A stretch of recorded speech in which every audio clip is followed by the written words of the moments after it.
Tu me dis, Jean-Marc, OK, quand tu es c'est OK? bon. C'est bon?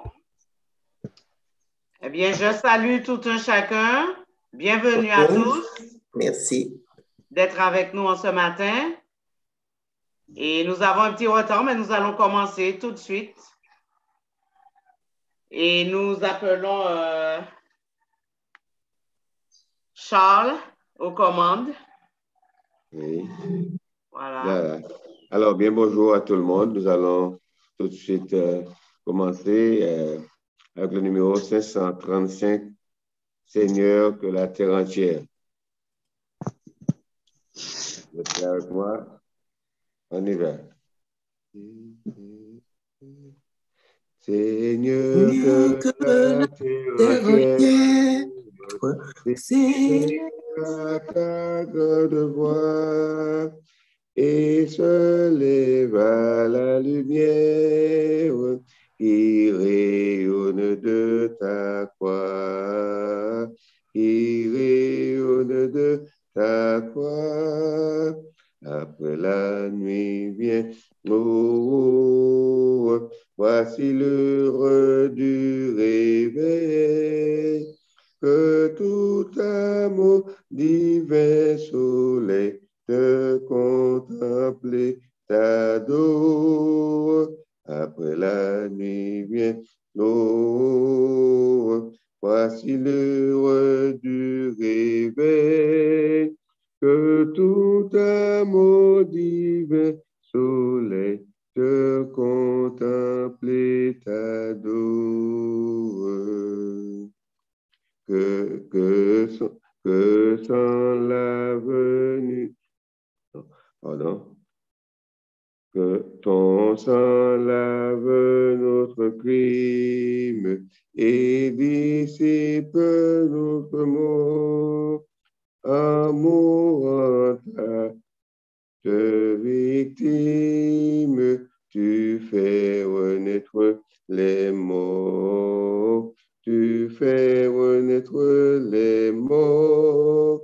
Après la nuit vient l'aube, voici l'heure du réveil, que tout amour divin soleil te contempler t'adore.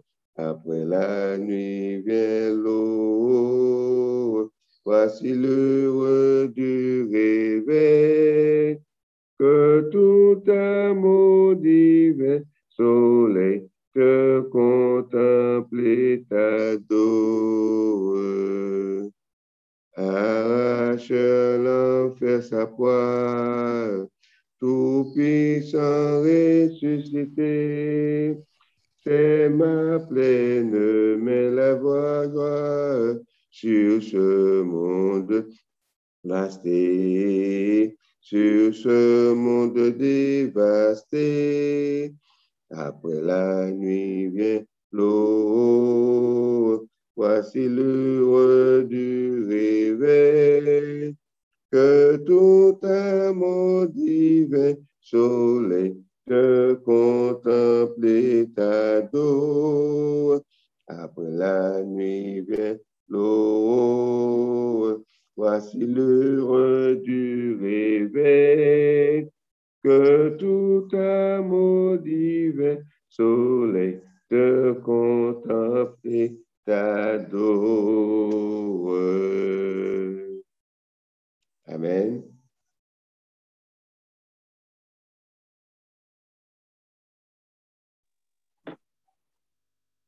Nous Amen. poursuivons. Oui. Comment? J'ai dit nous poursuivons avec le psaume 91. Okay. Oui. Alors, c'est ma situation. D'accord.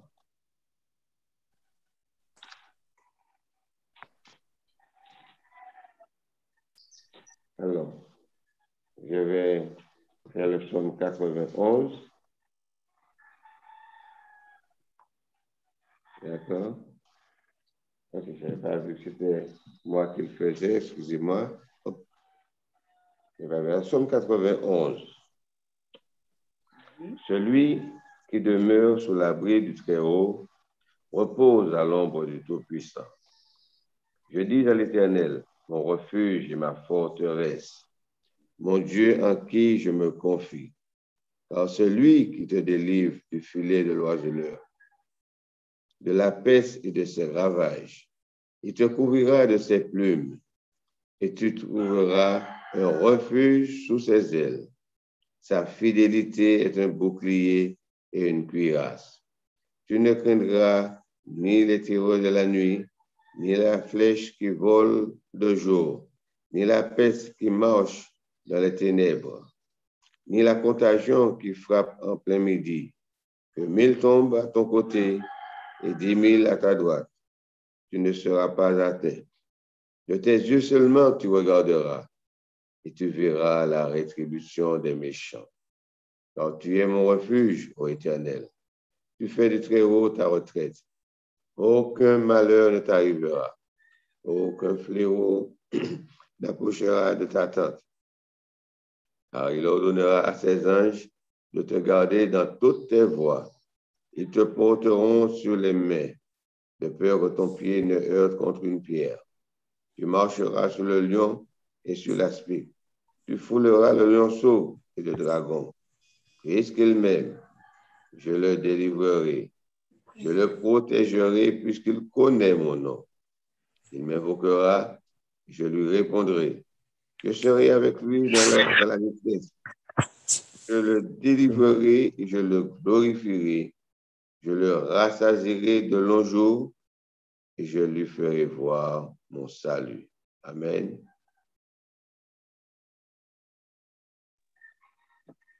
Amen, amen.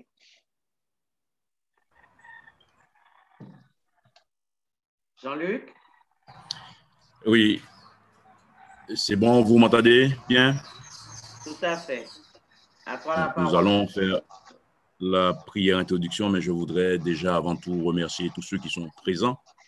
Que Dieu nous bénisse. Nous passons un petit moment. C'est vrai que nous avons cette petite erreur, cette petite contrainte technique, mais Dieu est présent avec nous. Nous continuons ce moment. Nous allons nous incliner pour invoquer notre Dieu. Inclinons-nous, notre Père, notre Dieu d'amour, tu es grand, tu es bon. Merci pour ta bonté, merci pour ta patience. Tandis que, mon Père, tu nous as permis de passer une bonne nuit, maintenant tu nous permets de nous réunir afin que nous puissions nous réconforter par la prière, par la méditation ce matin, par la louange.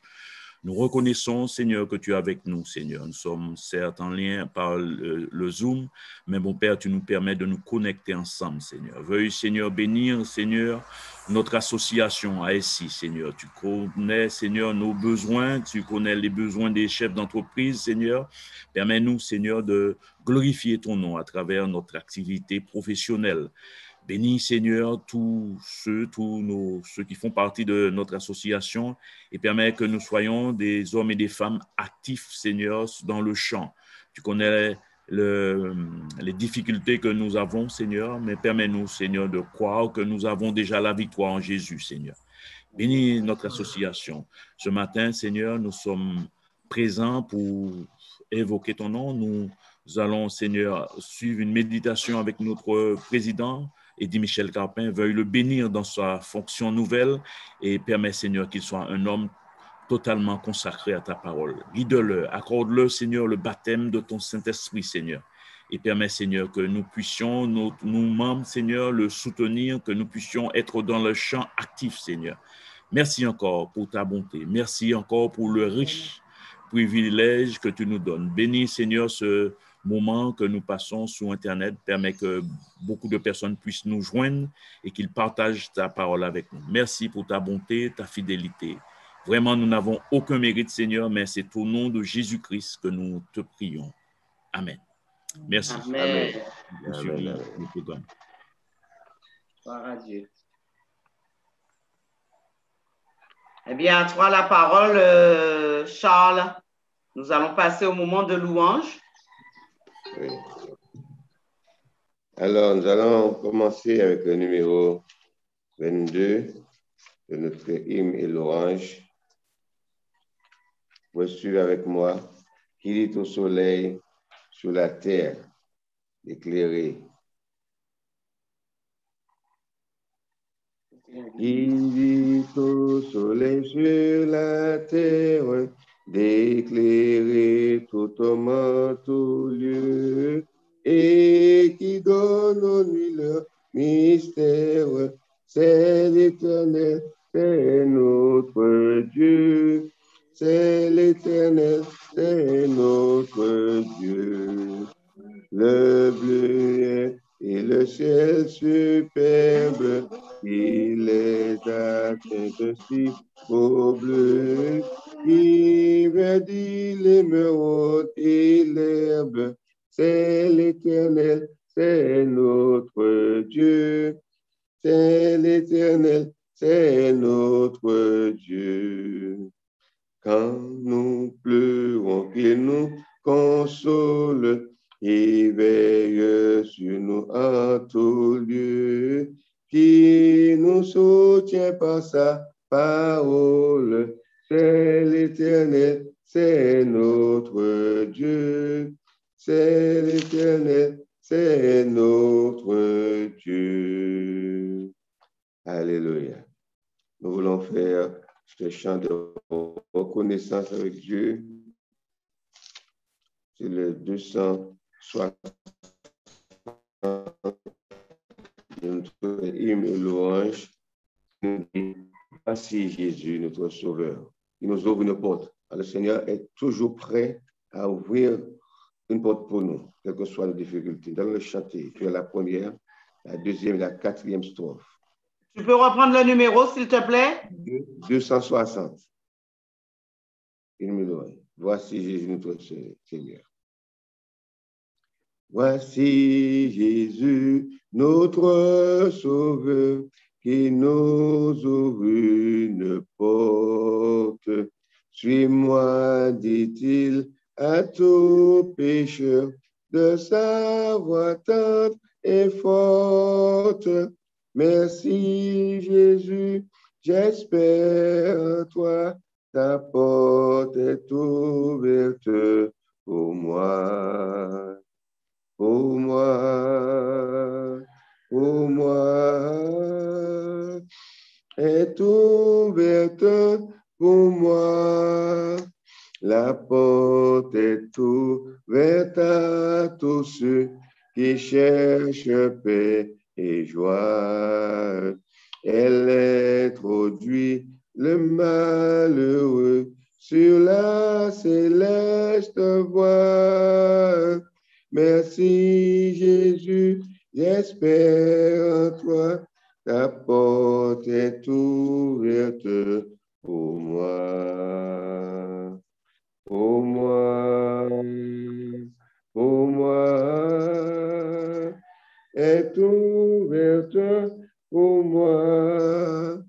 Répondons au divin appel avec reconnaissance et vers le séjour éternel, marchons en assurance. Merci Jésus, j'espère en toi, la porte est ouverte pour moi, pour moi, pour moi, est ouverte pour moi. C'est le moment pour nous d'exalter notre divin Maître. Alors, nous allons le faire au 287. Exaltons notre divin Maître. Nous allons faire la première, la troisième et la quatrième strophe. Vous allez suivre bien avec moi. Exaltons notre divin Maître, dont l'amour ne saurait changer, et nous est doux de le connaître et de le prendre pour berger. Louons, louons le Rédempteur notre Seigneur, victorieux, et nous donna le vrai bonheur, et nous bénit du haut des cieux. Dans nos cœurs brille la lumière, sa précieuse vérité. Lui-même devient notre frère, le sauveur de l'humanité. Louons, louons le Rédempteur, notre Seigneur, victorieux. Il nous donna le vrai bonheur et nous bénit du haut des cieux. Oh, désormais, suivons sans crainte le sentier de l'ami divin. Écoutons toujours sa voix sainte. Nous sommes dans le sûr chemin. Louons, louons le Rédempteur, notre Seigneur, victorieux, et nous donna le vrai bonheur, et nous bénit du haut des cieux. Alléluia. Voilà, je ne sais pas si je vais faire un dernier. Bon, on va s'arrêter là vu que l'heure est avancée. Tout à fait.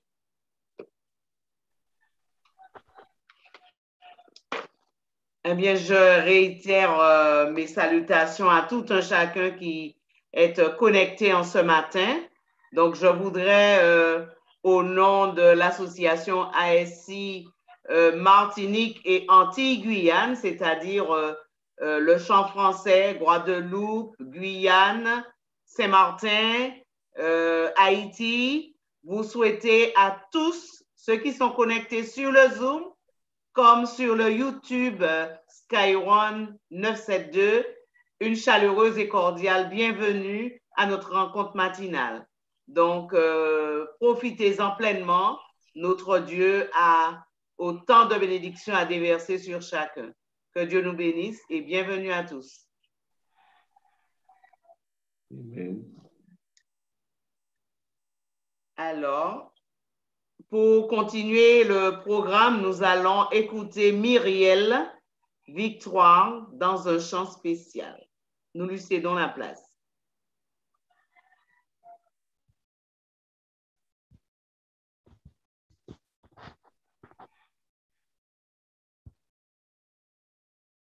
Myriel, tu es prête? Elle n'entend pas.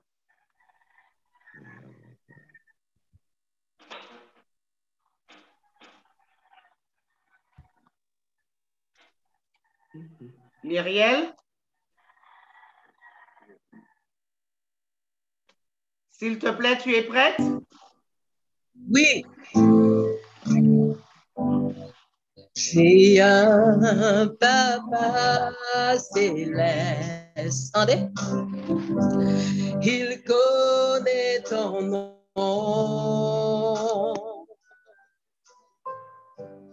Depuis le commencement,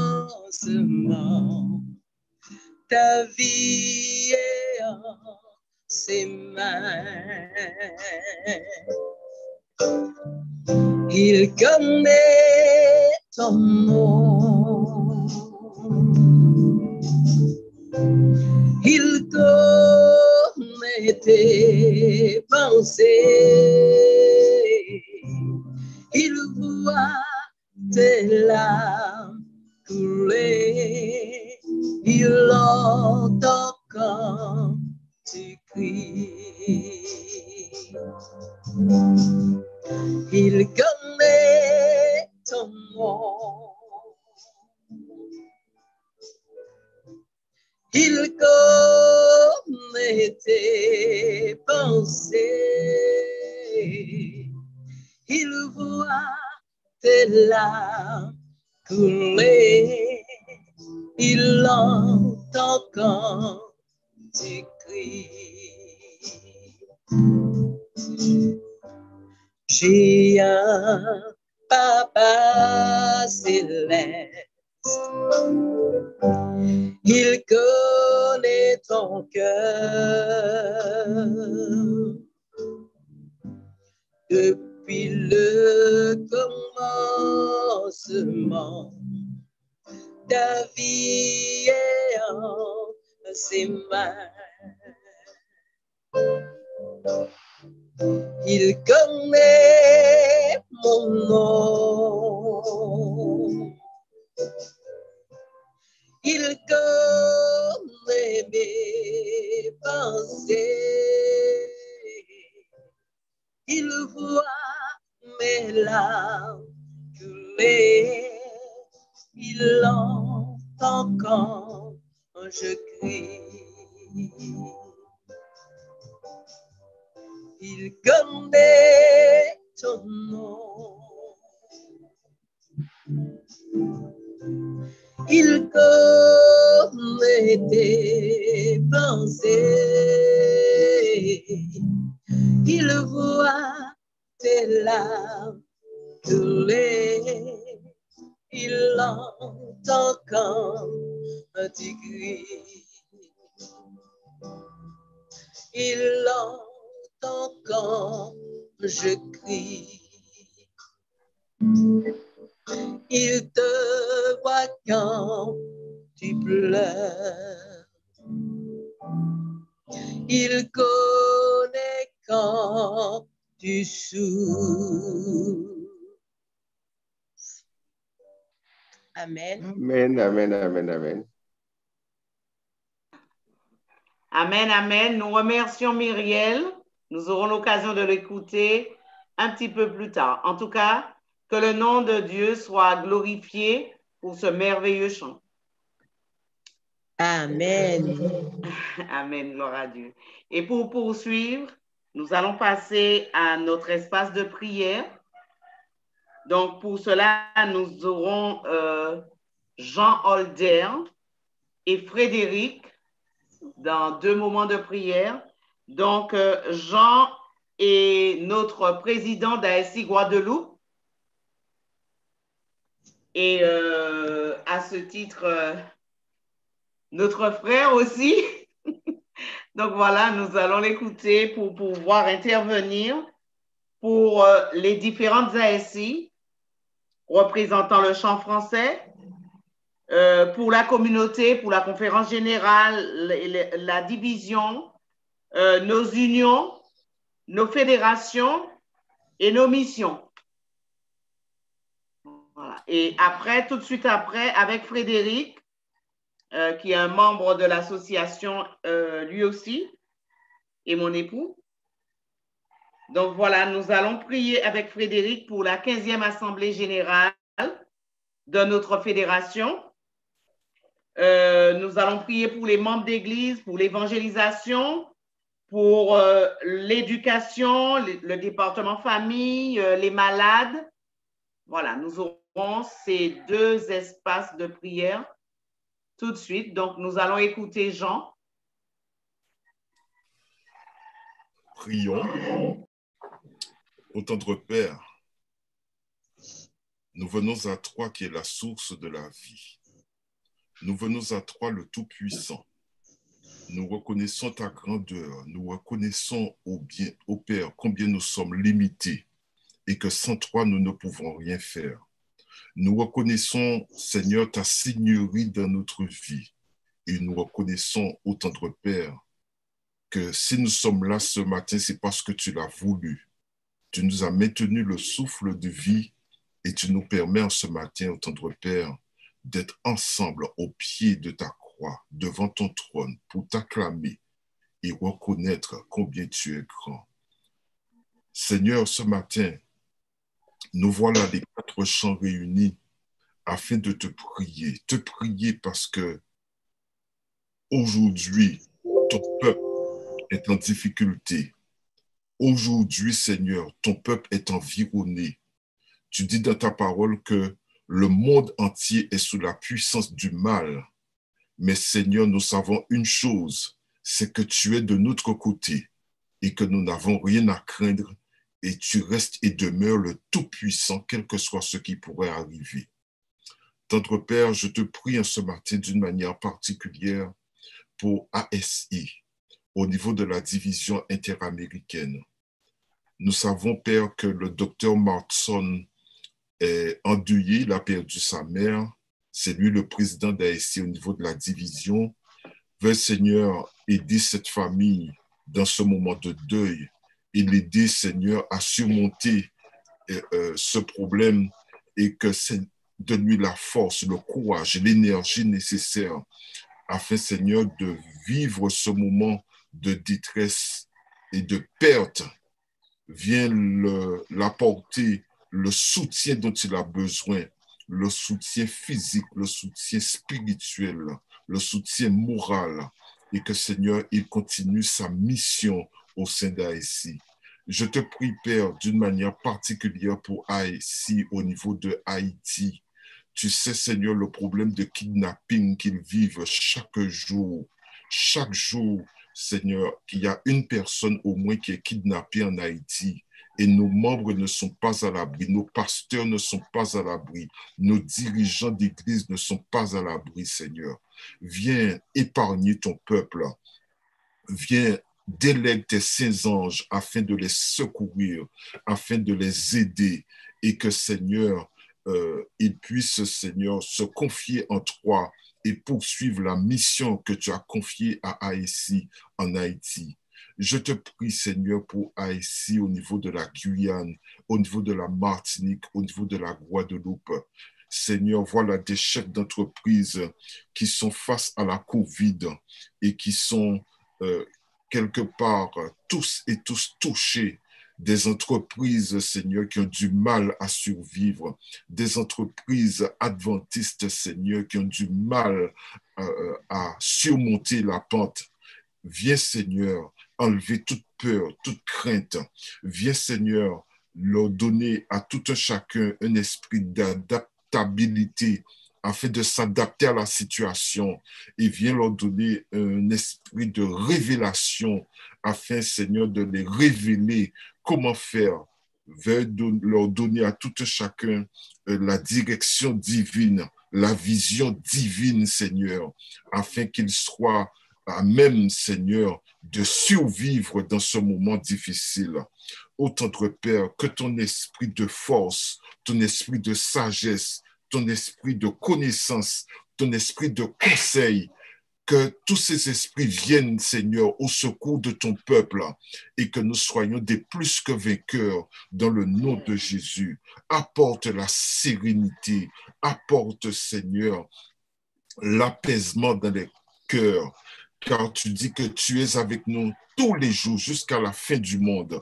Eh bien, permets-nous, tendre Père, plus que jamais, de nous cramponner à tes promesses, plus que jamais de garder les yeux fixés sur toi et de comprendre qu'avec toi, la victoire est assurée et de comprendre, Seigneur, que tu es avec nous et que tu ne nous abandonneras jamais. Apprends-nous, tendre Père, à voir ce que toi tu vois. Apprends-nous, tendre Père, à entendre ce que tu entends. Apprends-nous, tendre Père, à dire ce que tu dis. Et apprends-nous, Seigneur, à vivre une vie de foi, une vie sereine, une vie trempée, Seigneur, dans ta parole et que nous avancions en vainqueur et pour vaincre. Bénis, Seigneur, bénis les présidents de chaque fédération, de chaque mission, Seigneur, et que nous soyons imprégnés de la mission que tu as confiée à ASI, de partager ton nom, de partager ton évangile dans le milieu professionnel. Et Seigneur, que la Guadeloupe, que la Martinique, que la Guyane, que Haïti soient impactés par ton message, impactés par la mission que tu as confiée à Haïti, et que Haïti, Seigneur, demeure, reste, Seigneur, selon ta sainte et bonne volonté, une association guidée par toi, une association dont toi tu es le directeur, dont toi tu es l'organisateur, dont toi, Seigneur, tu diriges. Ô tendre Père, merci encore pour ce que tu as déjà fait. Merci, Seigneur, pour les âmes qui seront gagnées avec Haïti dans le nom de Jésus. Merci déjà pour les âmes qui seront touchées grâce à Haïti. Et merci, Seigneur, pour ce que tu feras et que tu as déjà fait. Dans le nom de Jésus, je t'ai prié et pour ta gloire. Amen. Amen. Amen. Amen. À Frédéric, la parole. Éternel, Dieu Tout-Puissant, Dieu trois fois saint, nous te sommes reconnaissants, Seigneur, pour ce privilège que tu nous accordes ce matin d'être à tes pieds, Seigneur. Merci pour les bénédictions dont nous avons été l'objet. Merci aussi pour les bénédictions dont tu as en réserve, Seigneur mon Dieu, pour chacun de nous. Nous te bénissons, nous te glorifions ce matin. Ce matin, nous voulons te présenter, Seigneur mon Dieu, cette assemblée générale de la Fédération adventiste de la Martinique qui aura lieu bientôt, Seigneur. Veuillez, tendre Père, placer des hommes efficaces à la tête pour pouvoir, Seigneur mon Dieu, permettre que ton Église puisse avancer. Tu as besoin, Seigneur mon Dieu, d'ouvriers dans ta vie. Nous te les confions, Seigneur, puisses-tu les accorder la puissance de ton Esprit Saint, afin, Seigneur, que tout ce qu'ils feront soit dirigé par toi et que ton nom soit élevé au-dessus de toutes choses. Nous voulons aussi, ce matin, te prier, Seigneur mon Dieu, pour nos membres d'Église. Alors, Seigneur mon Dieu, que cette maladie bat à son plein. Nous constatons, Seigneur mon Dieu, un refroidissement, Seigneur mon Dieu, de la part de ton peuple. Veuille ce matin, Seigneur mon Dieu, permettre qu'il y ait un réveil au sein de ton peuple, que nous puissions nous réveiller et que pour pouvoir brandir bien haut l'étendard de ta croix, afin, Seigneur mon Dieu, de pouvoir attirer d'autres âmes à toi et que tu reviennes, Seigneur, bientôt chercher tes enfants.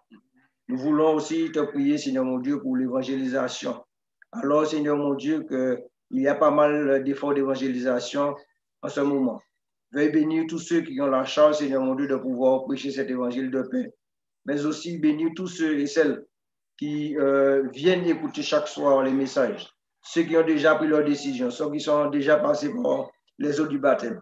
Veuille bénir, Seigneur mon Dieu, tout un chacun et permettre que ceux-là qui viennent d'entendre ta parole puissent garder fermement cette parole au fond de leur cœur et cela puisse porter du fruit à ta gloire. Que nous qui sommes déjà là, Seigneur mon Dieu, que nous puissions encourager les autres à tenir bon et que nous puissions aussi rendre un bon témoignage afin que ceux-là, Seigneur mon Dieu, qui nous voient, puissent avoir envie de goûter à ton amour, Seigneur. Nous voulons aussi te prier pour le département de l'éducation. Nous constatons, Seigneur mon Dieu, que nos enfants ont besoin de cette éducation pour pouvoir créer une vie convenable. Puisses-tu être leur guide et aussi le guide de tous nos professeurs, de tous ceux qui ont la charge de les instruire. Mais nous savons une chose, que toi, tu es le plus grand instructeur qui soit et que tu feras en sorte que nos enfants puissent avoir l'instruction qu'il faut, sans pouvoir détourner le regard de toi, Seigneur. Nous aussi, nous voulons te présenter le département de famille. Tu connais, Seigneur, comment les familles sont touchées. Le diable cherche par tous les moyens, Seigneur mon Dieu, à déstabiliser les familles. Tu connais comment, Seigneur mon Dieu, il y a des difficultés à pouvoir rester ensemble au sein de ces foyers, Seigneur. Nous sommes touchés de part et d'autre par les jeunes qui viennent de sceller alliance devant toi, par les familles qui vivent depuis quelque temps ensemble, Seigneur. Veuille tendre, Père, et tendre ta main et éclairer chaque couple afin, Seigneur mon Dieu, que l'ennemi ne puisse pas trouver de place, que ces couples resserrent les boulons, que ces couples puissent étudier, lire ensemble, faire les démarches nécessaires afin que l'ennemi, Seigneur mon Dieu, n'ait pas d'emprise sur eux. Puisses-tu bénir ces enfants, Seigneur mon Dieu, qui souffrent à cause de ces difficultés que les parents rencontrent. Veuille permettre les bénir leur ouvrir les yeux, mais surtout, Seigneur, que ces couples se consacrent à toi, Seigneur mon Dieu, car nous avons constaté que quand les couples se consacrent à toi, il n'y a pas de place, Seigneur mon Dieu, pour que l'ennemi puisse s'intégrer. Seigneur, ce matin, nous n'avons aucun mérite, Seigneur, mais nous te prions, nous te supplions.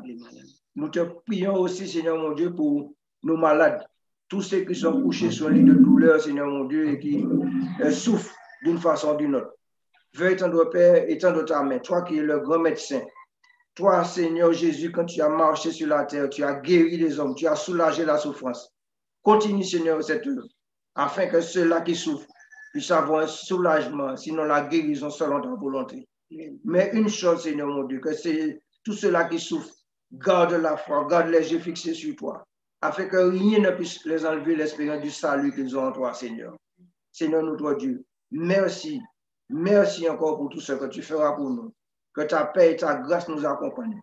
Nous ne sommes pas dignes, Père, nous t'avons prié au nom de Jésus et pour ta gloire. Amen. Amen. Nous remercions nos intervenants. Nous croyons que notre Dieu a déjà entendu, qu'il a déjà répondu, et nous lui disons gloire à Dieu. Amen. Nous aurons un chant avec Jean-Marc, si possible. Merci. Et après quoi, alors ceux-là qui voudraient témoigner, donc préparez-vous, nous prendrons 2 témoignages courts et précis, et ensuite nous allons entonner le chant qui va nous permettre d'entrer dans le moment de partage avec notre président de la FEAM et notre président de l'Union des Antilles et de la Guyane française en la personne du pasteur Eddy Michel Carpin.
Tous ensemble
Nous remercions Jean-Marc pour ce chant.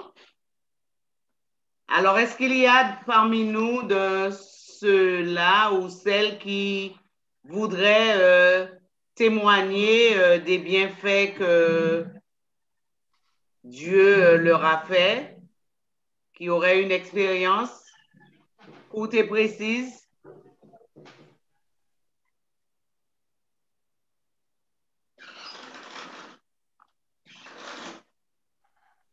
Je ne sais pas si je peux apporter un témoignage, bien que je suis à 8000 km de vous.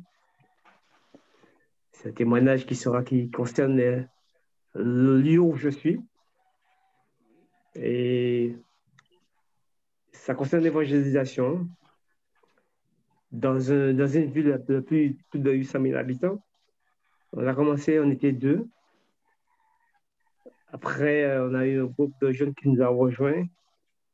On est parvenu à être à 7 et on a créé ce groupe qui s'appelle les 7. Les 7 comme les chiffres de la perfection, puisqu'on était 7, et qui ressemble aussi au 7e jour du sabbat. Et dans ce groupe, on a travaillé comme on pouvait. Nous n'avions pas de matériel. Hein. Et après, on a sollicité l'Église. On n'a rien eu jusqu'à présent parce qu'ils ne sont pas tout à fait d'accord au système d'évangélisation, porte-à-porte, comme nous le faisons. Ils préfèrent que nous faisions l'évangélisation à la porte de chez nous. En fait, on leur a fait comprendre que ce n'est pas ce que le Seigneur demande. Hein. Nous sommes appelés à prêcher l'évangile au monde entier. Et de ce groupe des 7, on a prié Dieu. On a établi des moments de prière, des semaines de prière.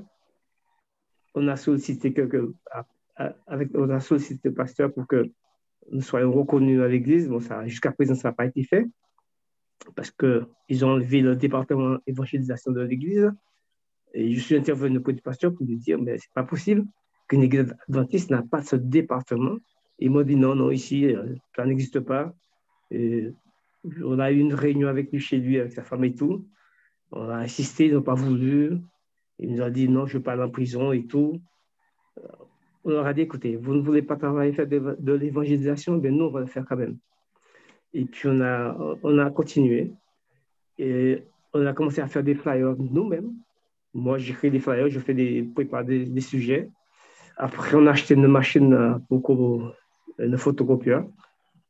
Et quand on faisait des sorties, nous faisons près de 1500 photocopies que nous distribuons dans la ville, dans plusieurs quartiers de la ville. Et ça nous revient un peu cher. Mais quand même, on consacre au Seigneur ce que nous avons.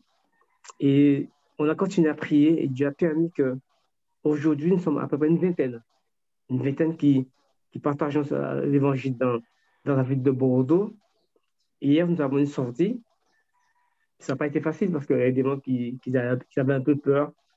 Parce que à l'église, il y a des gens qui disent non, c'est pas bon, il ne faut pas faire ça, c'est mal vu et tout. Mais on les a quand même, on a eu des études bibliques, on les a fait comprendre que si nous sommes ici, c'est que le Seigneur a besoin que nous fassions le travail qui doit être fait. Et nous avons une sortie qui était assez bien hier. On a distribué près de 1000 à 1500 de flyers. Il y a eu quand même des rencontres qui se sont produites. Et on a un couple de personnes qui ont rencontré une personne qui a demandé, qui a sollicité à savoir où est-ce qu'on se rassemblait. Donc, pour l'instant, notre église est fermée. On n'est pas en présentiel, on fait que par Zoom, le culte et tout, comme ça va. C'est une personne c'est une personne évangélique qui était dans l'église là où il y a eu le Covid qui s'est produit en France avec tous ces incidents. Et cette personne désire nous rejoindre. Elle a su qu'on était l'église adventiste, elle a compris. Elle a dit, vous êtes l'église adventiste, et c'est bien. Où est-ce que vous vous réunissez? Je veux vous rejoindre. Alors, je vous demande une chose, c'est de prier pour nous, pour que la chose puisse continuer et que le Seigneur ouvre les yeux des dirigeants de notre église à Bordeaux, qui comprennent que ce département doit exister. Parce que moi, j'ai insisté, j'ai eu des réunions avec les pasteurs, mais ça ne fonctionne pas. Mais la seule chose que je peux vous demander, c'est de prier pour que le Seigneur ouvre l'intelligence de ces dirigeants et qu'ils comprennent le moteur, le cœur de l'Église, c'est l'évangélisation. Et que ce département d'évangélisation doit exister. Voilà, c'est tout ce que je vous demande.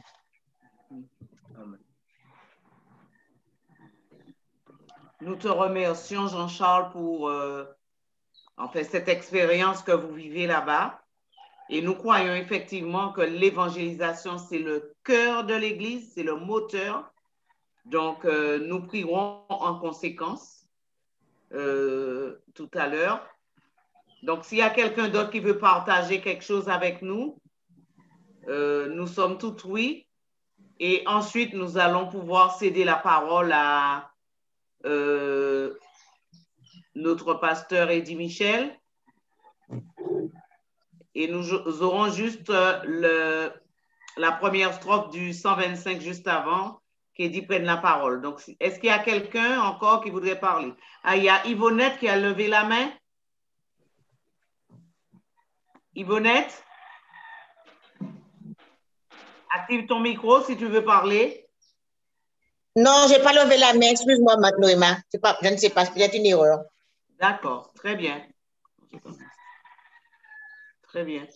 D'accord. Donc, qui est-ce qui a un témoignage? Personne? On continue? Ah, Daniel. OK. Eh bien, Daniel, nous sommes enchantés de t'entendre. Nous sommes tous oui. Moi-même, le témoignage que je voulais faire, c'était vous dire combien Dieu répond à nos prières. Très souvent, vous m'entendez? Très souvent. Oui. Vous m'entendez? Très souvent, on n'est pas, on est pas sceptique, mais bon, on prie. Et vous avez sûrement reçu, puisque Noéma, tu m'as dit que tu allais transférer, vendredi soir, j'ai eu à 20h30 un appel. Alors, pour ceux qui ne me connaissent pas, je suis à Madagascar. Hein? Je suis à Madagascar. Et vendredi soir, à 20h30, j'ai eu un appel. Quelqu'un qui me dit qu'un jeune homme que nous connaissons a été hospitalisé. Et depuis ce matin, il est couché sur un lit, mais les médecins ne font rien pour lui. En fait, il avait extrait une dent la veille et il a fait une hémorragie.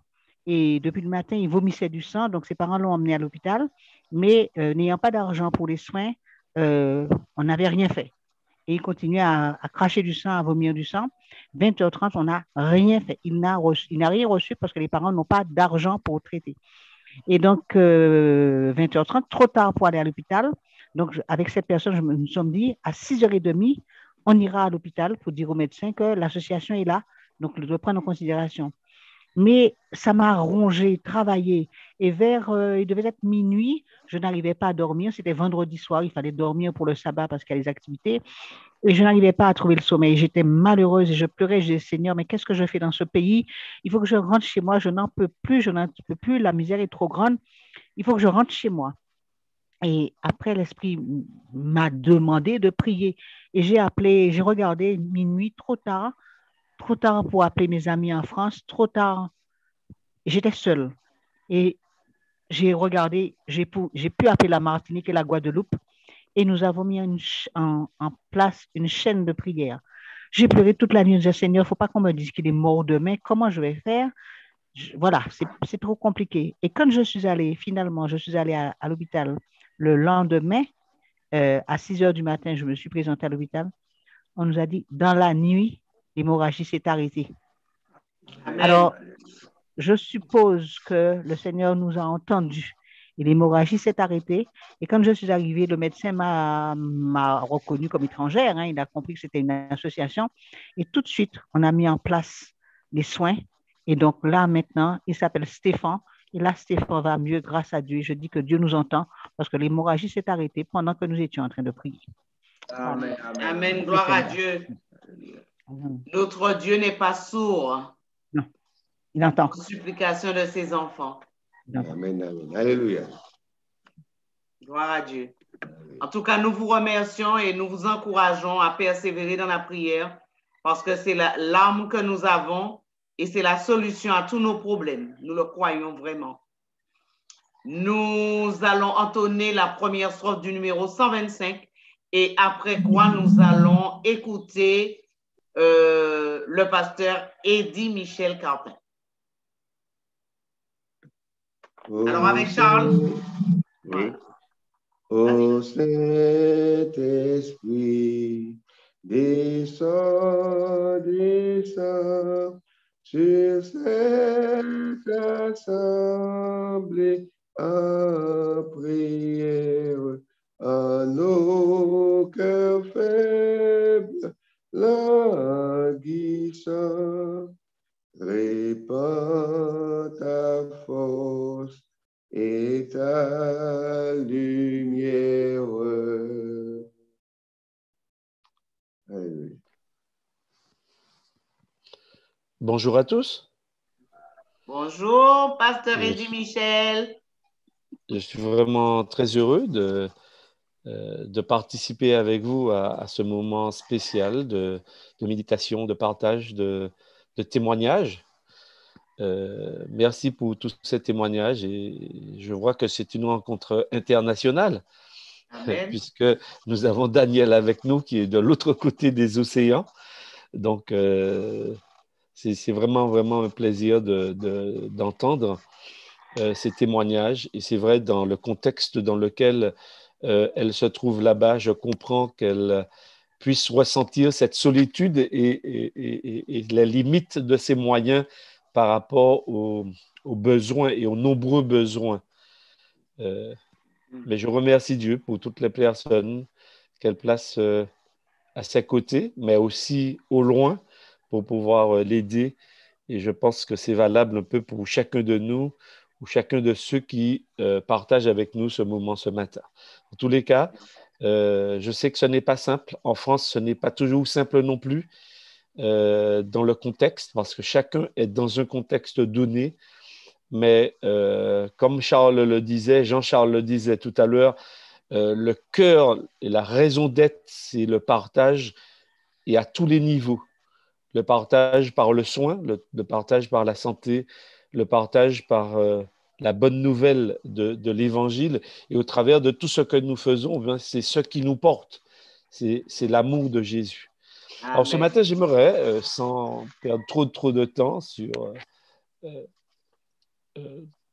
avec vous, partager et vous poser une question. Je sais que vous faites confiance à Dieu, je sais que Dieu est au centre de votre vie, de vos affaires. Est-ce que vous avez le sentiment de toujours comprendre le plan de Dieu? Est-ce que vous avez toujours le sentiment de le comprendre?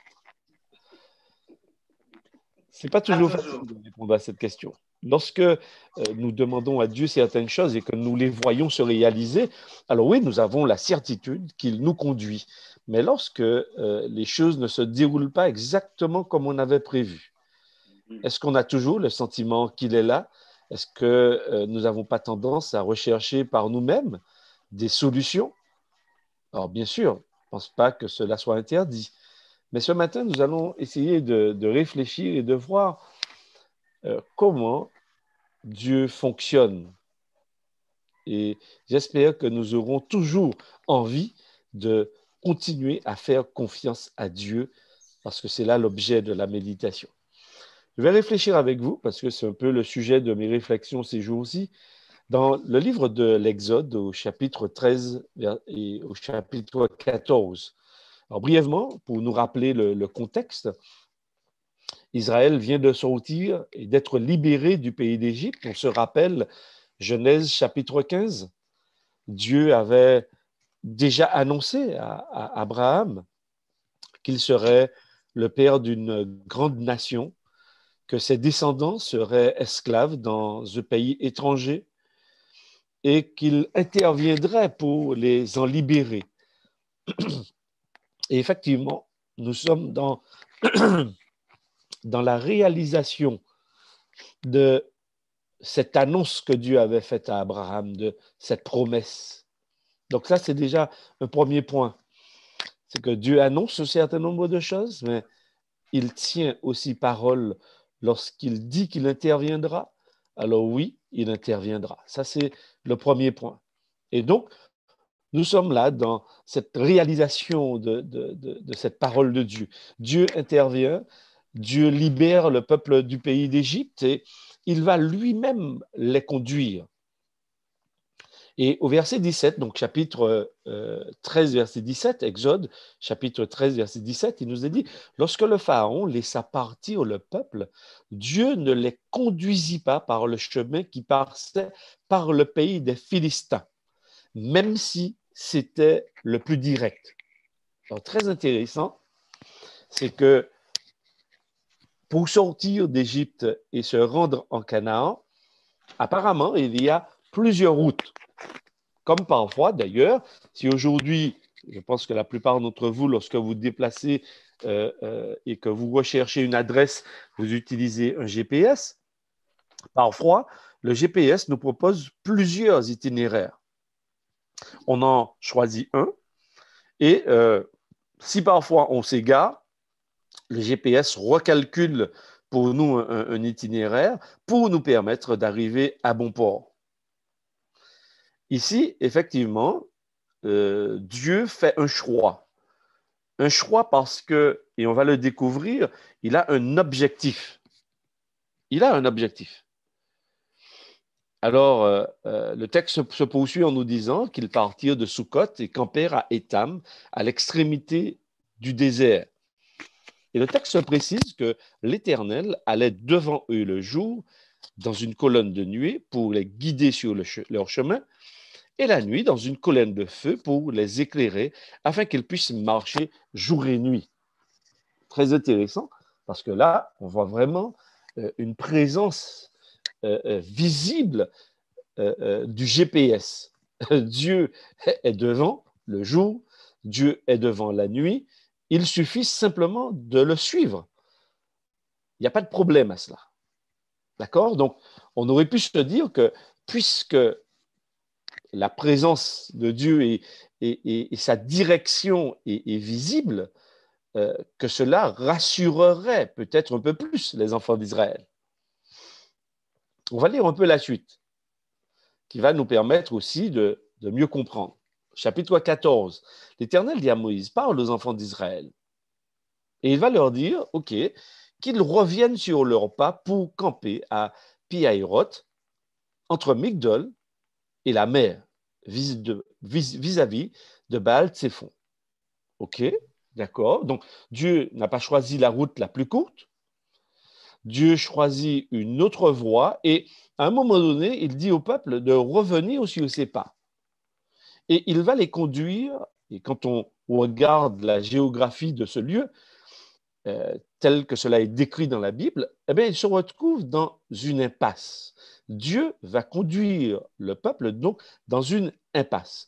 Il y a la mer en face, il y a les montagnes derrière, et il y a juste une voie pour accéder justement à la mer. Et donc, Dieu la place là et il campe. Donc, Dieu, c'est bien cette colonne qui va les conduire là. Donc, le GPS de Dieu, jusqu'à présent, fonctionne sans aucun problème. D'accord? Et le texte va faire une parenthèse. Ça, c'est nous, le lecteur, donc, qui voit cela, mais le peuple d'Israël n'a pas cet élément en sa possession au moment où il vit l'événement. Au verset 3, il nous a dit, le Pharaon dira que les Israélites, qu'ils se sont perdus dans le désert. Ils sont donc prisonniers du désert. C'est sûr que, donc, ça, c'est en arrière-plan. On sait donc que qu'il y a une intention derrière. Il y a le peuple et il y a Dieu, mais il y a aussi un troisième intervenant, c'est-à-dire les Égyptiens. Alors, on se pose la question, mais tiens, pourquoi Dieu conduit le peuple dans cette impasse, d'accord, en sachant que les Égyptiens ont décidé de revenir sur leurs paroles et de faire que les Israélites reviennent esclaves en Égypte. Alors le texte va nous dire, OK, verset 4, on va s'arrêter 2 petites secondes sur ce verset pour l'expliquer. J'endurcirai le cœur du Pharaon et il les poursuivra, mais le Pharaon et toute son armée serviront à faire éclater ma gloire et les Égyptiens sauront que je suis l'Éternel. Arrêtons-nous pendant quelques instants sur cette expression qui est très intéressante et malheureusement souvent mal comprise.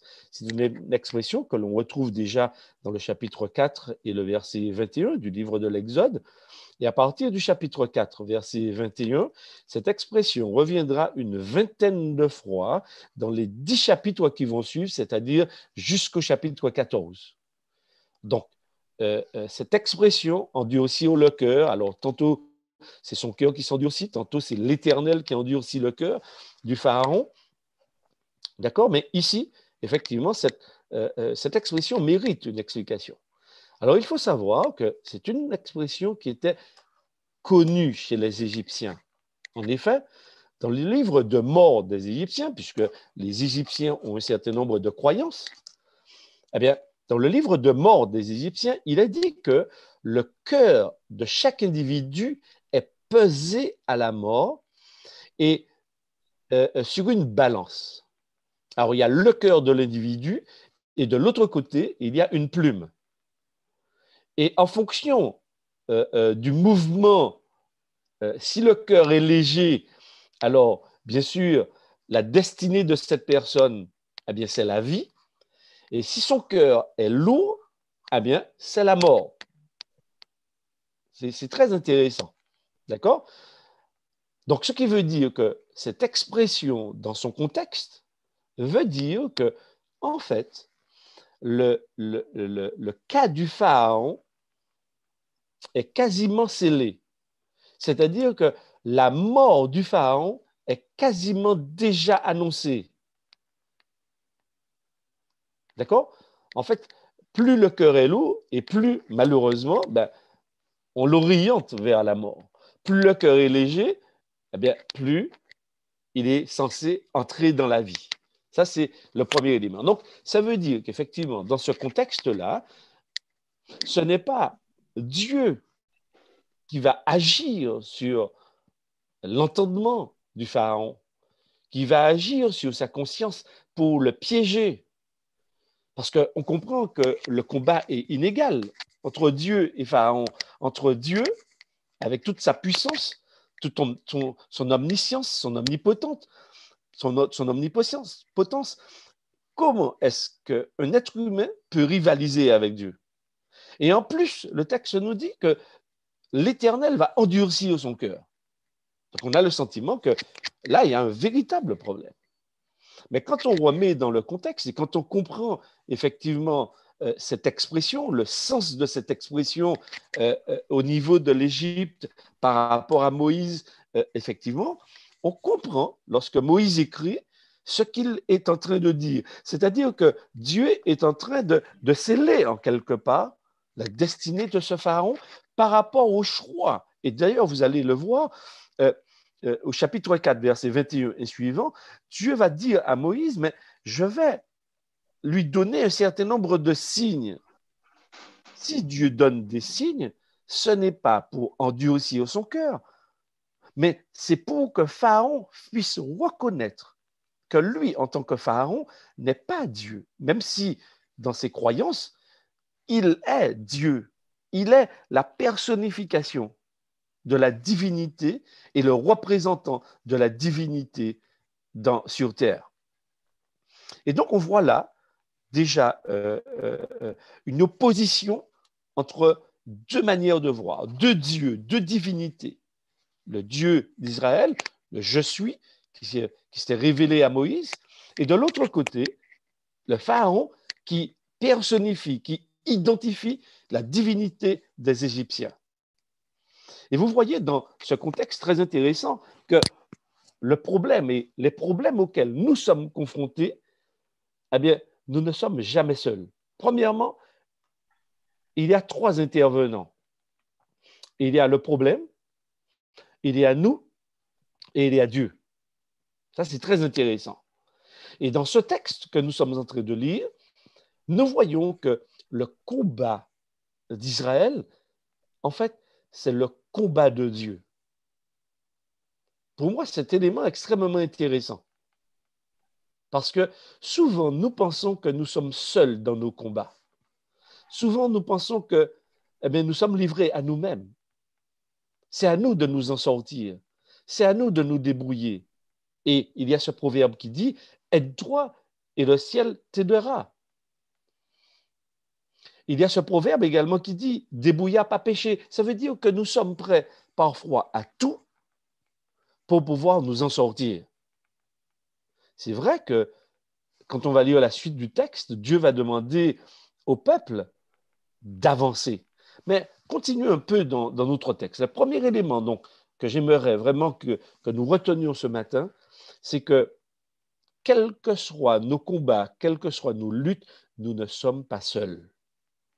Mais c'est le combat de Dieu. À partir du moment où nous suivons Dieu, où nous avons décidé de faire confiance à Dieu, Dieu devient notre allié. Ça, c'est pour moi fondamental. Dieu est notre allié. Dieu n'est pas contre nous, mais Dieu est avec nous. C'est ce que m'enseigne déjà premièrement ce texte. Et vous allez voir que ce combat-là, c'est le combat de Dieu. C'est Dieu qui va le mener. Oui, les Israélites sont aussi acteurs, ils ont à se positionner, d'accord? Mais c'est le combat de Dieu. Ce n'est pas le nôtre. Donc, chers amis, les difficultés qui sont les vôtres ne sont pas les vôtres. Ce sont celles de Dieu parce que vous êtes les enfants de Dieu. Vous avez fait alliance avec Dieu. Vous avez choisi Dieu pour partenaire. Eh bien, lorsqu'on choisit Dieu pour partenaire, Dieu ne nous abandonne pas. Amen. Dieu est là et nos combats, ce sont ses combats. Nos difficultés, ce sont ses difficultés. Il s'en charge et il ne nous laisse pas tomber. Ça, c'est le premier élément que je voulais aborder avec vous. Le deuxième élément, c'est qu'effectivement, le pharaon va lever son armée pendant 600 chars d'élite, donc sa garde rapprochée. Il va lever également tous les chars de l'Égypte. Donc, ça veut dire que là, on n'en a pas le nombre, mais ça veut dire qu'ils étaient certainement des milliers. Et donc, ils s'en vont en direction du peuple d'Israël. En effet, à un moment donné, dans le texte, il nous est dit que le pharaon approchait, verset 10. Il faut que j'aille un peu vite. Exode chapitre 14, verset 10, le pharaon approchait. Les Israélites levèrent les yeux et virent que les Égyptiens étaient en marche derrière eux. Ils éprouvèrent une grande frayeur et crièrent à l'Éternel. Observez, les Israélites, comme nous, vont regarder autour d'eux. Et en regardant, ils vont observer que les Égyptiens, ils voient, puisque les milliers de chars qui se déplacent soulèvent effectivement un nuage de fumée. Ils comprennent, ils imaginent ce qui est en train de se passer. Eux, ils sont dans un cul-de-sac et les Égyptiens arrivent pour leur barrer la route. Donc oui, ils ont peur. Donc ils lèvent les yeux, ils voient que les Égyptiens arrivent sur eux. Et bien sûr, ils crient à Dieu. Ils vont voir Moïse. Je vais passer un peu sur cette étape. Ils questionnent Moïse. Ils ne sont pas contents forcément de ce qui se passe. Mais lisons la réponse de Moïse au verset 13. Moïse répondit au peuple, « N'ayez pas peur, restez en place et regardez la délivrance que l'Éternel va vous accorder aujourd'hui. » Le deuxième élément ici, c'est que nous, en tant qu'êtres humains, nous regardons les problèmes. Les problèmes, lorsque nous les regardons, ils nous envahissent, ils nous submergent. Nous sommes pris par les problèmes et nous ne voyons rien d'autre que les problèmes. Mais observez ce que Moïse demande au peuple de faire. N'ayez pas peur, premièrement, restez tranquille. Ok, comment peut-on rester tranquille et serein lorsque les Égyptiens arrivent? Les Israélites connaissent la rudesse, la violence des Égyptiens. Ils l'ont expérimenté pendant les années où ils fabriquaient les briques et ils construisaient leurs pyramides, leurs maisons, etc. Donc, et Moïse dit aux Israélites, n'ayez pas peur, restez tranquilles. Et observez dans le texte, regardez Alors, les yeux des Égyptiens, des Israélites étaient fixés sur quoi? Sur les problèmes. Dieu, par l'intermédiaire de Moïse, leur demande de regarder à quoi? À la délivrance. À la délivrance que va vous accorder aujourd'hui qui? L'Éternel. Alors, le deuxième élément que j'aimerais partager avec vous ce matin, c'est que plutôt que de regarder aux problèmes, regardons et soyons toujours portés par l'espérance que Dieu met en nous, qu'il a déjà réalisé en Christ Jésus. La délivrance, elle est déjà là. Elle est entre les mains de Dieu. Elle n'est pas forcément entre nos mains, parce que nous sommes souvent comme les Israélites, c'est-à-dire dans des impasses. Il n'y a pas de voie. Et même lorsque nous utilisons le GPS nous dit qu'il n'y a pas d'issue possible. Et dans le cas dans lequel il se trouve, effectivement, il n'y avait pas d'issue possible. La mer, les montagnes, les Égyptiens derrière. Donc là, ils sont vraiment enfermés. Il n'y a pas de possibilité de faire autrement. Et notez que Moïse demande au peuple d'être serein. Ça veut dire qu'aujourd'hui, en dépit de la crise économique, en dépit de la crise liée au Covid, et en dépit des crises, Dieu nous invite à garder le silence. Alors, je sais que personnellement, pour moi, c'est difficile de garder le silence. J'ai souvent tendance à maugréer et à beaucoup parler à Dieu. Je ne garde pas le silence, je ne reste pas toujours serein. Mais en fait, Dieu me demande de ne pas m'affoler. Vous savez pourquoi? Parce que souvent, quand on s'affole, on perd le contrôle. Quand on s'affole, le cerveau dysfonctionne et on ne prend pas forcément les meilleures décisions. Aujourd'hui, depuis plus d'1 an, on nous parle tous les jours, matin, midi, soir, à toute heure. On nous fait peur. Nous ne sommes pas sereins, on n'est plus sereins. On génère la peur, la méfiance chez les uns et les autres. Mais lorsqu'on vit dans la peur, on prend les pires décisions.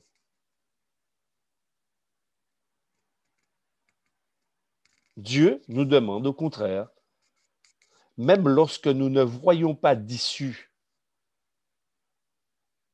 de lui faire confiance. Même lorsque nous ne voyons pas de porte de sortie, il nous demande de rester serein et de continuer à lui faire confiance. Alors, je me suis dit, mais tiens, Moïse parle aux enfants d'Israël, il leur dit, OK, les Égyptiens arrivent derrière vous.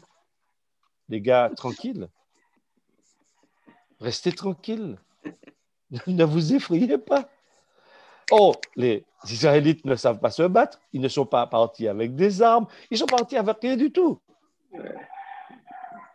Et Dieu leur dit, gardez, n'ayez pas peur, restez en place, regardez la délivrance que l'Éternel va vous accorder. En effet, les Égyptiens que vous voyez aujourd'hui, vous ne les verrez plus jamais.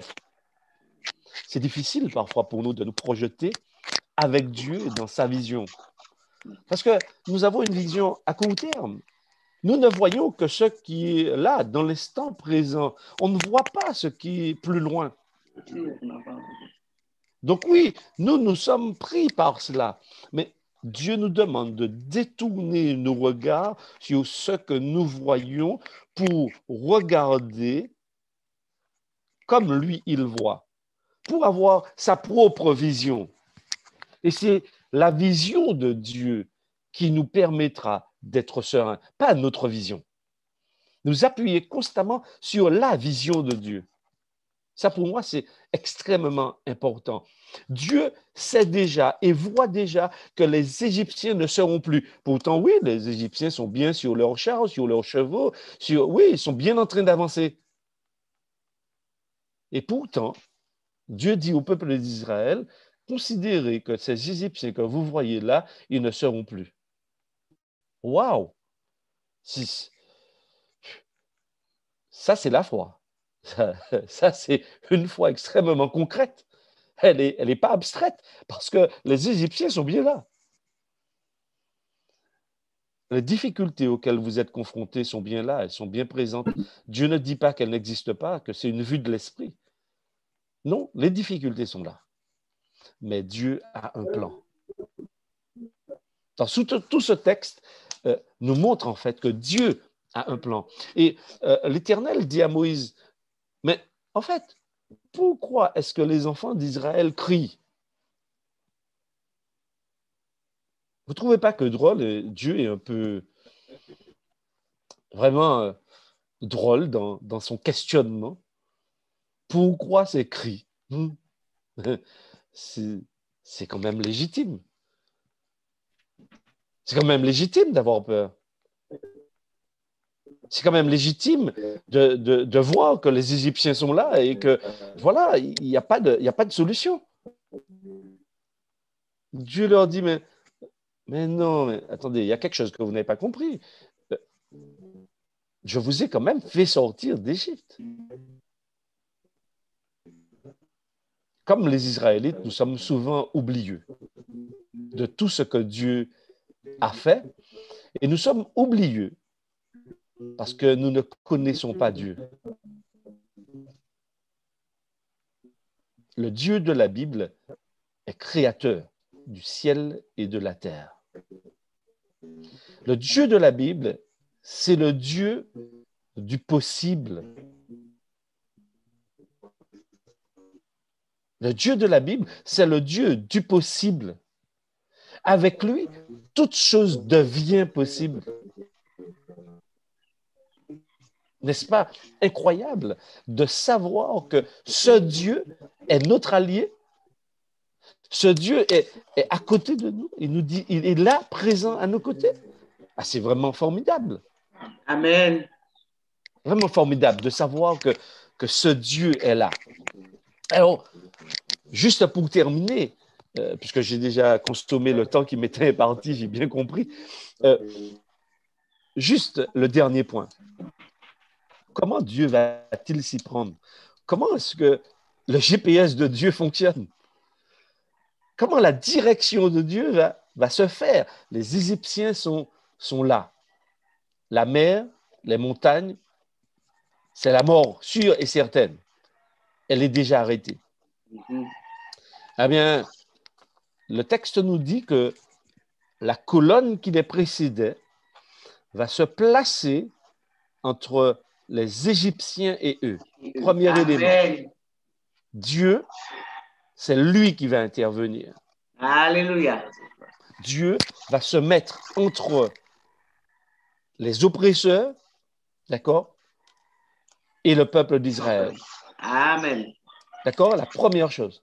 La deuxième chose, c'est que Dieu ne va pas les faire partir par les airs, mais c'est que Dieu va ouvrir une voie là où il n'y en a pas. Amen. Le Dieu que vous avez choisi d'être comme allié, ce Dieu-là est capable d'ouvrir des voies là où aucun GPS humain ne nous emmènerait. Il est capable d'ouvrir des voies là où il n'y en a pas. Alors, mes chers amis, mes frères et sœurs, mes bien-aimés, quelles que soient les difficultés auxquelles vous pouvez être confrontés, quels que soient les problèmes auxquels nous pouvons être confrontés, le Dieu de la Bible est un Dieu fidèle. Amen. Lorsqu'on le choisit comme allié, il ne nous abandonne pas. Amen. Il ne nous dit pas qu'il n'y aura pas de difficulté parce que vous observez que Dieu a conduit le peuple là. C'est Dieu qui l'a conduit là. Mais parce que Dieu a un plan. Dieu avait un plan parce qu'il avait besoin de solutionner le problème avec les Égyptiens. Parfois, lorsque nous sommes face à un problème, ce n'est pas parce que nous avons commis un péché ou une erreur, ou etc. Non, Dieu a besoin de solutionner parfois un autre problème. Et avec nous, eh bien, il va faire en sorte que ce problème soit solutionné. Nous avons besoin, vous et moi, d'apprendre à connaître Dieu, apprendre à lui faire confiance, parce que lorsque nous le choisissons pour guide, comme guide, il faut éteindre nos GPS humains pour laisser son GPS allumé, même lorsque nous ne comprenons pas la direction qu'il veut nous faire prendre. Amen. Faire confiance à Dieu, même lorsque nous ne comprenons pas le chemin par lequel il nous fait passer. Mes frères et sœurs et mes chers amis, le Dieu de la Bible mérite d'être connu pour qui il est. Amen. Il est notre allié ce matin. Il est avec vous. Et lorsqu'on a un tel Dieu comme allié, alors oui, je comprends qu'il nous invite à être sereins, à ne pas vivre dans la peur, mais à être en paix. Parce que c'est lui qui mène les batailles. C'est lui qui mène les combats. Et c'est lui qui les remporte également. Que la paix de Dieu soit dans nos cœurs et que nous demeurions toujours ancrés en lui et que nous sachions aussi éteindre nos GPS pour suivre le GPS de Dieu. Amen. Amen, amen, amen. Alléluia. Nous remercions notre Dieu de nous rappeler justement qu'il est le Dieu Tout-Puissant et qu'il a toutes les clés en main pour répondre à nos difficultés, pour solutionner nos problèmes, pour renouveler notre foi. Donc, nous avons tout intérêt à lui faire confiance et à le laisser mener notre barque. Nous sommes sûrs, nous sommes assurés d'arriver au port, sans danger, sans accident. Donc, persévérons dans la prière. Nous remercions vraiment Eddie pour ce message, cette méditation ce matin. Je veux croire que ce message a fait du bien à tout un chacun et nous aide justement à poursuivre notre route, poursuivons notre chemin. Nous sommes sur la bonne voie. Donc, nous avons des requêtes de prière. Donc, que tu vas devoir, tu vas prier pour les requêtes. Donc, je vais te les, te dire de quoi il s'agit. Donc, nous avons une requête de prière pour Alex, qui est confronté à des problèmes de racisme à son travail. Nous avons aussi une demande de prière pour, de la part de Rose, qui est avec nous pour sa santé. Voilà. Nous avons aussi,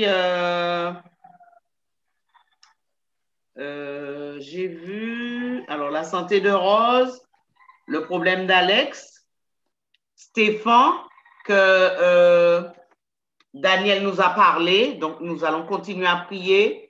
Nous continuons aussi à prier pour la ville de Bordeaux où vit Jean-Charles et où le problème d'évangélisation est, enfin, au sein de la communauté, ce n'est pas la priorité, alors qu'elle doit l'être. Et nous allons prier aussi. Moi, je demande qu'on puisse prier aussi pour ma famille et d'une manière spéciale et particulière pour ma sœur qui s'appelle Carole. Sa famille aussi, son époux, leurs enfants. Ils ont 4 enfants et un petit enfant. Donc, que nous puissions prier pour eux, la famille Mazio, la famille Carlus, nous-mêmes qui sommes ici, nous avons tous besoin de prière Donc, prions les uns pour les autres. Nous allons écouter Eddie dans ce moment. Et après quoi, nous allons écouter Myriel. Et après, nous allons nous séparer de ce moment de partage et au plaisir de nous retrouver le mois prochain, Dieu voulant. Prions ensemble. Notre Dieu, notre Père céleste, nous voulons te rendre toute la gloire qui t'est due. Te remercier pour ta grâce envers chacun de nous. Merci Seigneur de nous rappeler ce matin que tu es au contrôle. Et lorsque nous te choisissons comme allié, alors jamais tu ne fais défaut. Seigneur, apprends-nous à mieux te connaître. Apprends-nous à mieux savoir qui tu es réellement, afin que notre foi en toi ne défaille jamais, quelles que soient les difficultés, quels que soient les contextes. Nous avons besoin que tu puisses nous guider chaque jour, à chaque instant, parce que nous avons des décisions, des orientations à prendre pour nos vies, pour celles de nos familles, pour nos bien-aimés, dans nos entreprises. Seigneur, viens et sois notre guide une fois de plus ce matin. Fortifie la foi de ceux qui sont découragés, qui ne comprennent pas forcément la voie par laquelle ils passent avec toi. Qu'ils puissent continuer à te faire confiance. Ce matin, d'une façon spéciale, je voudrais te présenter ces personnes qui ont osé donner leur nom pour des requêtes de prière. Je pense à Alex, je pense à Rose, à Stéphane qui est à Madagascar. Je pense également à la situation que vit notre frère Jean-Charles à Bordeaux et bien d'autres ailleurs, peut-être en Europe. Je pense également à la famille de Carole, à la famille Carlus, à la famille Beaujour, à tous ceux et celles, Seigneur, qui d'une façon spéciale ont besoin de toi. Chacun de nous, oui, nous avons un besoin, mais nous ne sommes pas confrontés aux mêmes difficultés.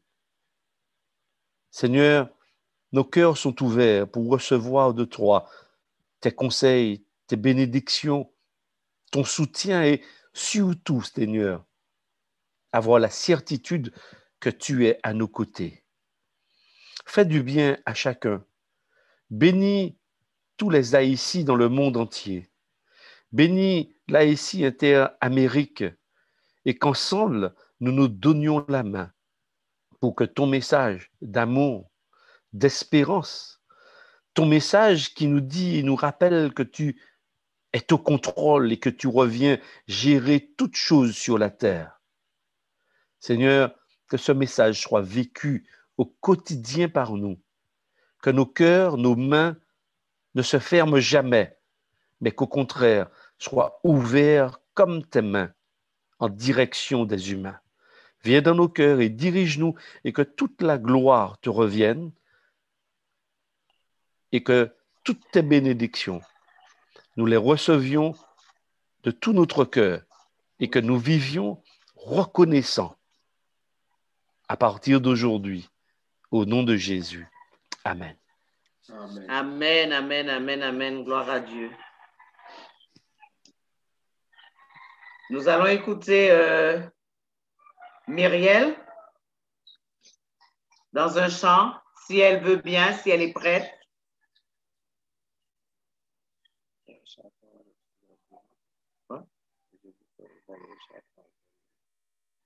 Daniel?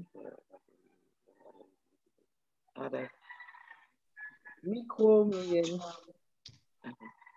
Oui, Myriel. Excuse-moi. Daniel, tu voudrais dire quelque chose?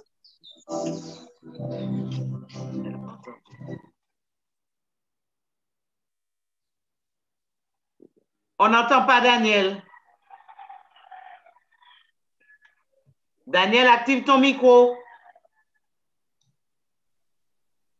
Oui, je voulais vous dire de de penser à nous ici à Madagascar parce qu'il y a beaucoup, beaucoup de COVID.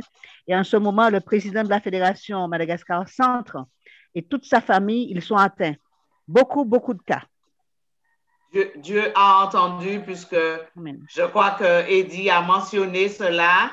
Donc, l'Éternel sait et il a entendu et je crois qu'il répond déjà. Donc, nous lui disons déjà merci. Et nous allons écouter Myriel à travers ce chant.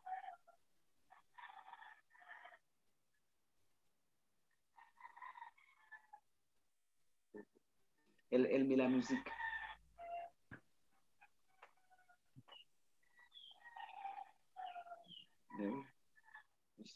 Passe plus. Ça passe plus. Rien de bon ne sortira de ma vie.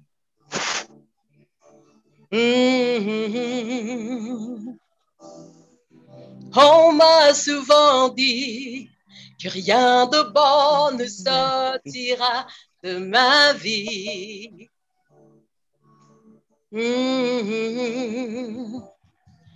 Quand Christ bâtit ma vie, et en lui je me confie, tout devient possible.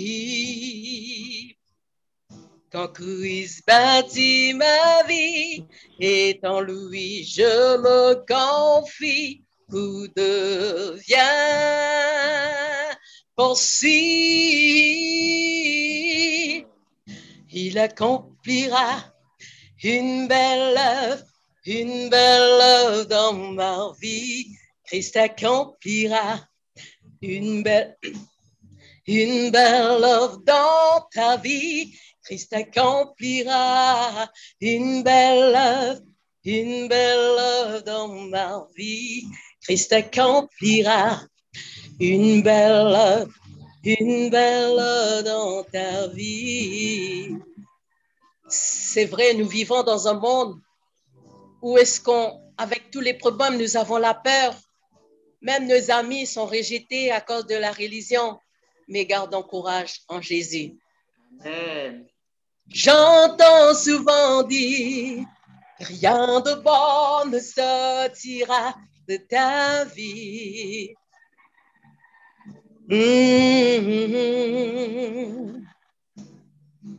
On m'a souvent dit que rien de bon ne sortira de ma vie. Mais quand Christ bâtit ma vie, et en lui je me confie, tout devient possible. Quand Christ bâtit ma vie, et en lui je me confie, tout devient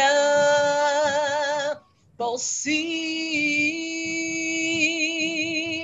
Il accomplira une belle œuvre dans ma vie.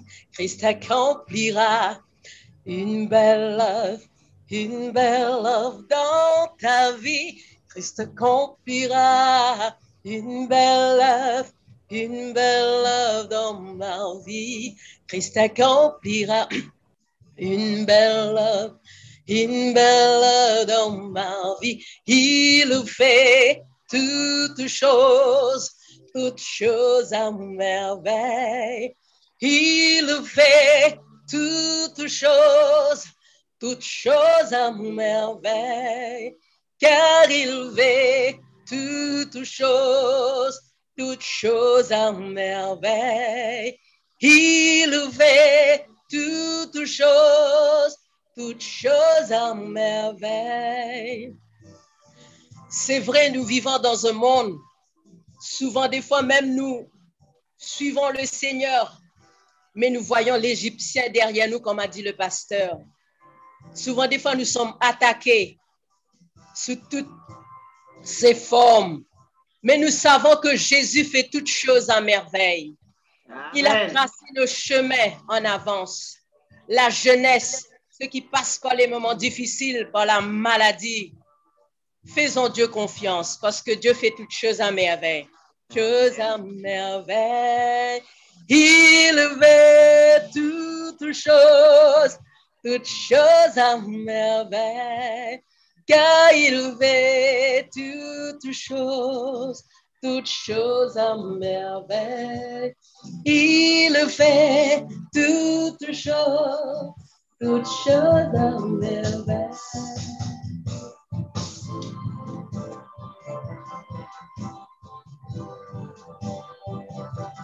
Il fait toutes choses à merveille.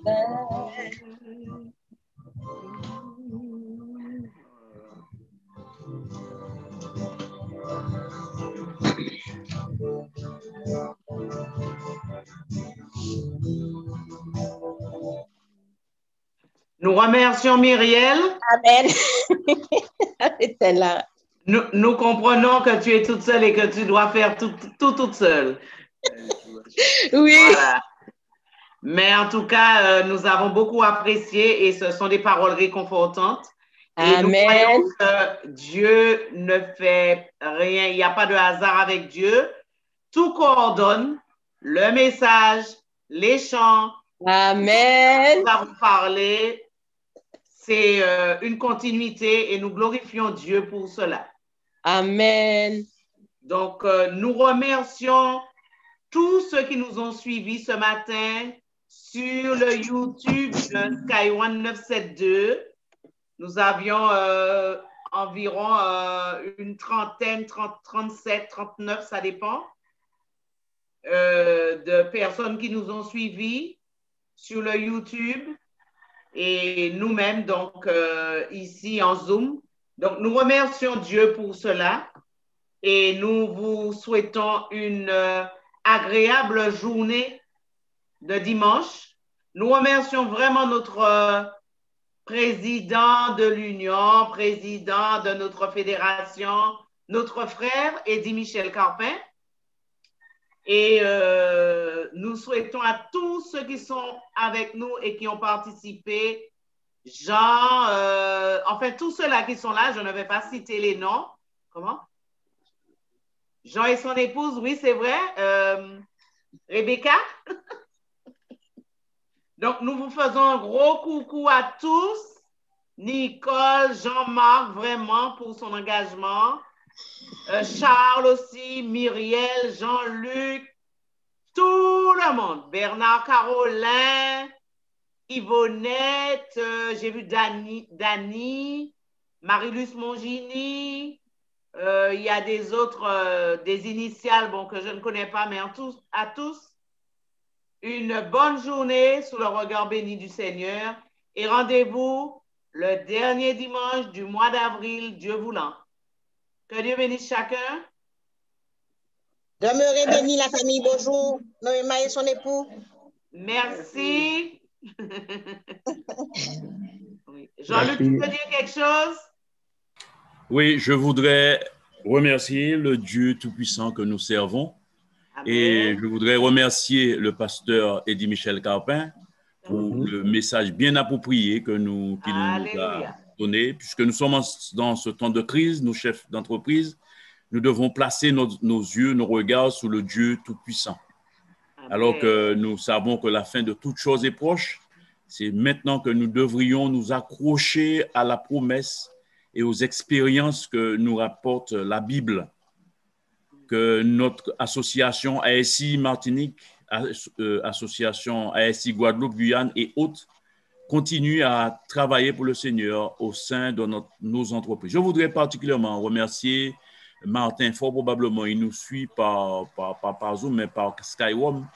Je voudrais le remercier pour le travail qu'il a fait et qu'il continue à faire pour ASI.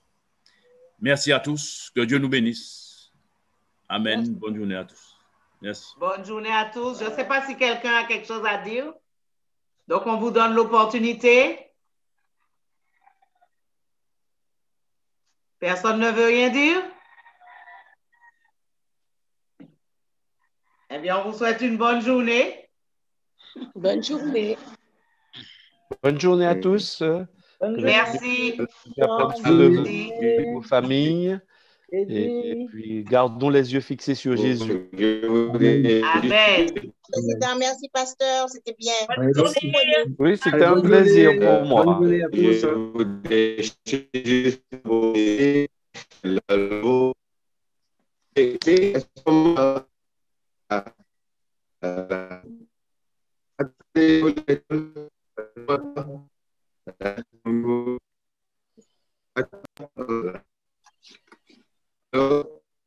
Merci à tous.